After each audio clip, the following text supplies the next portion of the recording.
அனைவருக்கும் வணக்கம். இந்த வீடியோவில் நம்ம டிஎன்டிஐபிஆரில் தினம் ஒரு கேள்வியில் கேட்கப்பட்ட கொஸ்டின் நம்பர் 151 160 வரைக்கும் என்னென்ன கொஸ்டின் கேட்டிருக்காங்க, அதற்கான ஆன்சர் என்ன அப்படிங்கிறத டீட்டெயிலாக இந்த வீடியோவில் பார்க்கலாம். இது வரைக்கும் பார்த்தீங்கன்னா 150 வரைக்கும் கொஸ்டின் நம்பர் 150 வரைக்கும் 1லிருந்து 150 வரைக்கும் பார்த்தீங்கன்னா அந்த கொஸ்டினுக்கான ஆன்சர் எக்ஸ்பிளைன் பண்ணி வீடியோ போட்டிருப்பேன். அந்த வீடியோவோட லிங்க்கும் இந்த வீடியோவோட டிஸ்கிரிப்ஷனில் கொடுக்குறேன், பாருங்கள். சரிங்களா?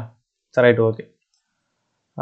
தினம் ஒரு கேள்வியில் 151வது கொஸ்டின் என்ன கேட்டிருக்காங்க அப்படின்னா, மழைநீரை சேமிக்கும் வகையில் கிண்டி ரேஸ் கோர்ஸ் வளாகத்தில் தமிழ்நாடு அரசு எத்தனை குளங்களை உருவாக்கியுள்ளது அப்படின்னு சொல்லிட்டு கேட்டிருக்காங்க. சரிங்களா? ஸோ அதற்கான ஆன்சர் பார்த்தீங்கன்னா ஆப்ஷன் சி தான். சரிங்களா? 6 குளங்களை உருவாக்கியிருக்காங்க. சரிங்களா? தமிழ்நாடு அரசு மழைநீரை சேமிக்கும் வகையில் கிண்டி ரேஸ் கோர்ஸ் வளாகத்தில் 6 குளங்களை உருவாக்கி இருக்கு அப்படின்னு கொடுத்துருக்காங்க. சரிங்களா? ஸோ அதுக்கான ஆன்சர் பார்த்தீங்கன்னா ஆப்ஷன் சி. சரி, ரைட், ஓகே.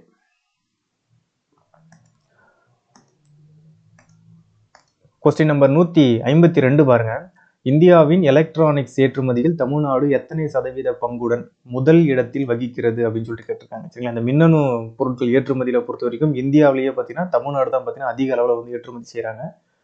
அவங்க எத்தனை சதவீதம் தமிழ்நாட்டில் இந்திய அளவில் இந்தியாவுடைய ஏற்றுமதியில் தமிழ்நாட்டினுடைய பங்கு எவ்வளோ சதவீதம் அப்படின்னு சொல்லிட்டு கேட்குறாங்க. ஸோ இதற்கான ஆன்சர் பார்த்தீங்கன்னா ஆப்ஷன் சி தான் ஆன்சர். 41%. எக்ஸாக்டாக சொல்லணும்னா 41.23% அப்படிங்கிறதான் பார்த்தீங்கன்னா இதற்கான ஆன்சர். சரிங்களா? ஸோ மின்னணு பொருட்கள் ஏற்றுமதியில் இந்தியாவில் டாப்பில் இருக்கிறது பார்த்தீங்கன்னா தமிழ்நாடு தான். கிட்டத்தட்ட எவ்வளோ எவ்வளோ மதிப்பில் ஏற்றுமதி செய்கிறாங்கன்னா கொடுத்துருங்க, 14.65 பில்லியன் டாலர். சரிங்களா? ஸோ நம்மளுடைய ஏற்றுமதியினுடைய மதிப்பு பார்த்தீங்கன்னா 14.65 பில்லியன் டாலர் இருக்கு அப்படிங்கிறதையும் சொல்லியிருக்காங்க. சரிங்களா? ஃபர்ஸ்ட் தமிழ்நாடு மின்னணு பொருட்கள் ஏற்றுமதியை பொறுத்த வரைக்கும் ஃபர்ஸ்ட் தமிழ்நாடு, 2வது கர்நாடகா, 3வது உத்தரப்பிரதேசம், 4வது மகாராஷ்டிரா அப்படிங்கிறது இந்த ஆர்டரை ஞாபகம் வச்சுக்கணும். சரிங்களா? சப்போஸ் நம்மளுக்கு அசெண்டிங் டிசெண்டிங் ஆர்டரில் பொறுத்து சொல்லிட்டாங்க அப்படின்னாக்கா, ஸோ எந்தெந்த நம்ம தமிழ்நாட்டுக்கு பிறகு எந்தெந்த மாநிலங்கள் பின்னாடி வரிசையாக இருக்காங்க அப்படிங்கிறதையும் நம்ம தெரிஞ்சுக்கணும். சரிங்களா? சரி, ரைட், ஓகே. அடுத்த கொஸ்டின் பார்க்கலாம். கொஸ்டின் நம்பர் 153 பாருங்க. தமிழ்நாட்டில் கடந்த 4 ஆண்டுகளில் ஜிஐ டேக் அங்கீகாரம் பெற்ற வேளாண் பொருட்களின் எண்ணிக்கை எத்தனை அப்படின்னு சொல்லிட்டு கேட்டிருக்காங்க. கடந்த 4 ஆண்டுகளில் தமிழ்நாட்டில் புவிசார் குறியீடு வாங்கின வேளாண் பொருட்களுடைய எண்ணிக்கை எத்தனை அப்படின்னு சொல்லிட்டு கேட்டிருக்காங்க. இதற்கான ஆன்சர் பார்த்தீங்கன்னா ஆப்ஷன் சி தான். 9 வேளாண் பொருட்கள் கடந்த 4 ஆண்டுகளில் ஜிஐ டேக் அப்படிங்கிற அந்த குறியீடு அங்கீகாரம் பெற்றிருக்கு. சரிங்களா? அது என்னென்ன அப்படின்னு சொல்லிட்டு பார்க்கலாம். இங்கே பாருங்க, ஈரோட்டில் பார்த்தீங்கன்னாக்கா இந்த கவுந்தபாடி நாட்டு சர்க்கரை அப்படிங்கிறது ஜிஐ டேக் வாங்கியிருக்கு. அப்புறம் கடலூரில் பார்த்தீங்கன்னா பன்ருட்டி பலாப்பழம், அப்புறம் கடலூர் மாவட்டத்திலேயே பன்ருட்டி முந்திரி. சரிங்களா? கடலூர் மாவட்டத்தில் 2 பொருள் ஜிஐ டேக் வாங்கியிருக்கு. ஒன்று பன்ருட்டி பலாப்பழம், இன்னொன்று பன்ருட்டி முந்திரி. சரிங்களா?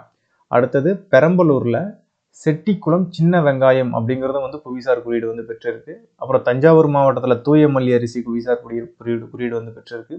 மதுரையில் பார்த்தீங்கன்னா சோழவந்தான் வெற்றிலை. சரிங்களா? சோழவந்தான் வெற்றிலை. ராமநாதபுரத்தில் ராமநாதபுரம் சித்திரைக்கார் அரிசி அப்படிங்கிறது புவிசார் குறியீடு வாங்கியிருக்கு. விருதுநகர் மாவட்டத்தை பொறுத்த வரைக்கும் பார்த்தீங்கன்னா விருதுநகர் சம்பாவத்தல். சரிங்களா? ஸோ இதுவும் புவிசார் குறியீடு பெற்றிருக்கு.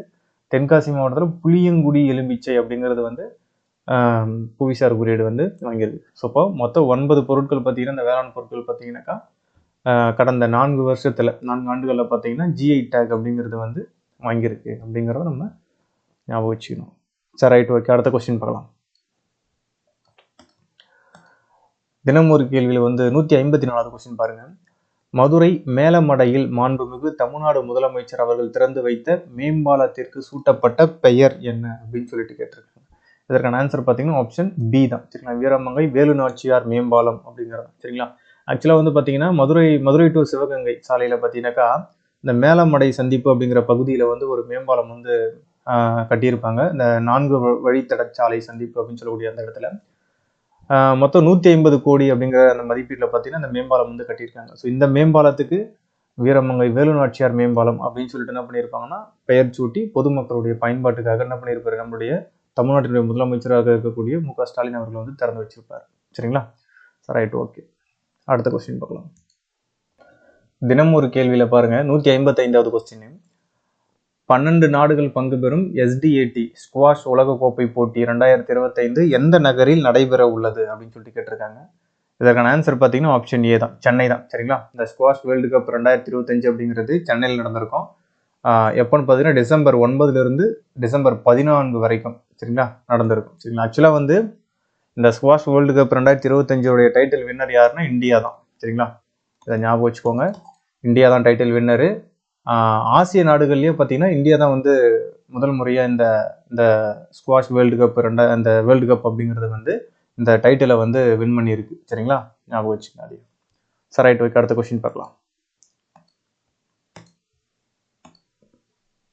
தினம் ஒரு கேள்வியில் 156வது கொஸ்டின் பாருங்க. கலைஞர் மகளிர் உரிமை தொகை வழங்கும் திட்டத்தின் கீழ் முதல் கட்டமாக எத்தனை பயனாளிகளுக்கு மாதந்தோறும் நிதி வழங்கப்பட்டு வருகிறது அப்படின்னு சொல்லிட்டு கேட்டிருக்காங்க. சரிங்களா, இதற்கான ஆன்சர் என்ன அப்படின்னு சொல்லிட்டு பார்த்தீங்கன்னா ஆப்ஷன் ஏ தான். சரிங்களா, 1,13,17,492 பயனாளிகளுக்கு பார்த்தீங்கன்னா மாதந்தோறும் 1000 அப்படின்னு சொல்லிட்டு பெண்களுக்கு என்ன பண்ணுறாங்க, இந்த திட்டத்தின் மூலமாக நிதி வந்து கொடுத்துட்டு வராங்க. இந்த மகளிர் உரிமை தொகை, கலைஞர் மகளிர் உரிமை தொகை அப்படிங்கிறது முதல் கட்டமாக எப்போ வந்து தொடங்கினாங்க அப்படின்னாக்கா 2023 வந்து தொடங்கியிருப்பாங்க, செப்டம்பர் 15. சரிங்களா, பேரறிஞர் அண்ணாவுடைய பிறந்த நாள் அன்னைக்கு இந்த மகளிர் உரிமை தொகை, கலைஞர் மகளிர் உரிமை தொகை அப்படிங்கிற திட்டத்தை வந்து தொடங்கியிருப்பாங்க 2023. ஸோ இந்த திட்டத்தின் மூலமாக எவ்வளோ மகளிர் வந்து பயன்பெற்றுட்டு வந்தாங்க அப்படின்னா 1,13,25,492 பேர் பயன்பெற்று வந்தாங்க. இப்போ என்ன பண்ணியிருக்காங்கன்னா இந்த ஸ்கீமை வந்து இன்னும் கொஞ்சம் விரிவுபடுத்தியிருக்காங்க. அதாவது அதனுடைய தகுதிகளை கொஞ்சம் தளர்த்தி இன்னும் கொஞ்சம் பயனாளிகள் என்ன பண்ணியிருக்காங்க அதில் வந்து ஆட் பண்ணியிருக்காங்க. ஸோ இப்போ ஆட் பண்ணதுக்கு பிறகு இப்போ மொத்தமாக எவ்வளோ பேர் வந்து இதில் பயன்பெற்று வந்துட்டு இருக்காங்க அப்படின்னு பார்த்தோம்னா 1,30,69,831 பயனாளிகள் பார்த்தீங்கன்னா இப்போ மாதந்தோறும் வந்து இந்த திட்டத்தின் கீழே வந்து நிதி வந்து வாங்குறாங்க. சரிங்களா, சார் ரைட், ஓகே, அடுத்த கொஸ்டின் பார்க்கலாம். 157வது கொஸ்டின் பாருங்க. தினம் ஒரு கேள்வியில தமிழில் கவிதை வடிவில் சரிங்களா சுயசரிதம் எழுதிய முதல் கவிஞர் யாரு அப்படின்னு சொல்லிட்டு கேட்டிருக்காங்க. சரிங்களா, இதுக்கான ஆன்சர் பார்த்தீங்கன்னா ஆப்ஷன் ஏ தான், சுப்பிரமணிய பாரதியார். பாரதியார் தான் பார்த்தீங்கன்னா இந்த கனவு, பாரதி 66 இந்த மாதிரியான அவருடைய கவிதை நூல்கள் மூலமாக சுயசரிதையை வந்து முதலாக வந்து அவர் வந்து எழுதியிருப்பாரு. ஸோ இப்போ கவிதை வடிவில் சுயசரிதை எழுதிய முதல் கவிஞர் யாருனாலே பாரதியார் தான். ஸோ இது ஈஸியாக நம்ம ஞாபகம் வச்சுக்கலாம். ஸோ இதுக்கான ஆன்சர் வந்து பாரதியார் தான். சரி ரைட், ஓகே, அடுத்த கொஸ்டின் பார்க்கலாம். தினம் ஒரு கேள்வியில் பாருங்க 158வது கொஸ்டின். 2021 முதல் 2025 வரை தமிழ்நாட்டில் மகளிர் சுய உதவி குழுக்களுக்கு வழங்கப்பட்டுள்ள மொத்த கடனினுடைய மதிப்பு எவ்வளவு அப்படின்னு சொல்லிட்டு கேட்டிருக்காங்க. இதற்கான ஆன்சர் பார்த்தீங்கன்னா ஆப்ஷன் பி. சரிங்களா, 1,12,299 கோடி அப்படிங்கிறதா இதற்கான ஆன்சரு. ஆனால் வந்து 2025 டிசம்பர் சரிங்களா நிலவரப்படி பார்த்தீங்கன்னா 1.21 லட்சம் கோடி அப்படிங்கிறது தாண்டி போயிடுச்சு. சரிங்களா, ஸோ அதே வந்து ஞாபகம் வச்சுக்கோங்க. அடுத்த கொஸ்டின் பார்க்கலாம்.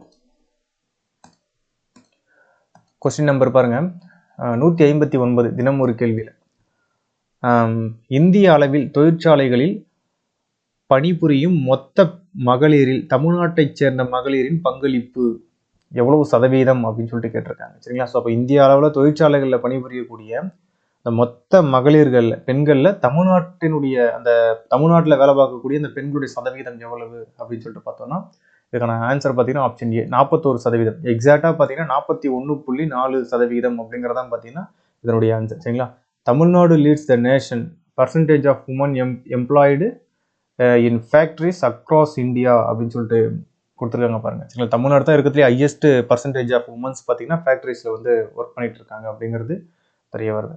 செகண்ட் பிளேஸில் இருக்கிறது பார்த்தீங்க அப்படின்னாக்கா அதாவது கர்நாடகா.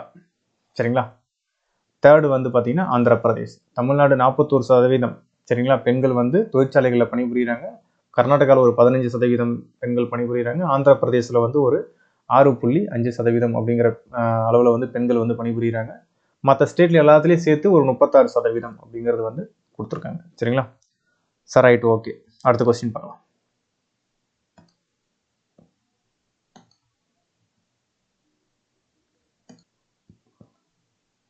தினம் ஒரு கேள்வியில் 160வது கொஸ்டின் பாருங்க.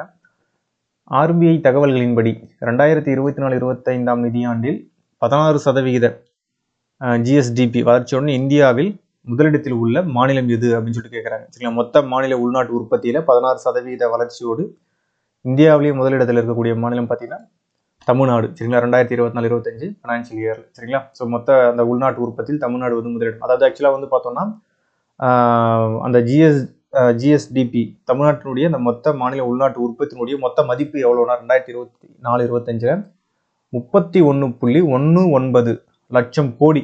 சரிங்களா, 31.19 லட்சம் கோடி அப்படிங்கிறது நம்ம மாநிலத்தினுடைய உள்நாட்டு உற்பத்தியினுடைய மொத்த மதிப்பு.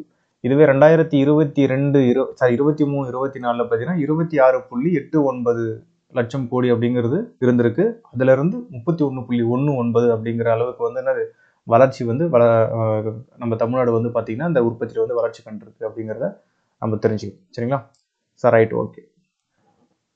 இது வரைக்கும் நம்ம வந்து பார்த்தீங்கன்னா இந்த வீடியோவில் 151 160 வரைக்கும் இருக்கக்கூடிய இந்த கொஸ்டின்ஸ்லாம் வந்து பார்த்துருக்கோம். சரிங்களா, 150 வரைக்கும் வீடியோ எக்ஸ்பிளைன் பண்ணி போட்டிருப்பேன். இந்த டிஎன்டிஐபிஆரில் வந்து தினம் ஒரு கேள்வி அப்படிங்கிற அந்த டாப்பிக்கில் வந்து கேட்ட இந்த 150 கொஸ்டின் வரைக்கும் ஆல்ரெடி பார்த்தாச்சு. அந்த வீடியோவுடைய லிங்க்கு நான் கீழே டிஸ்கிரிப்ஷனில் வந்து வைக்கிறேன். ஸோ அதையும் பார்த்துக்குங்க.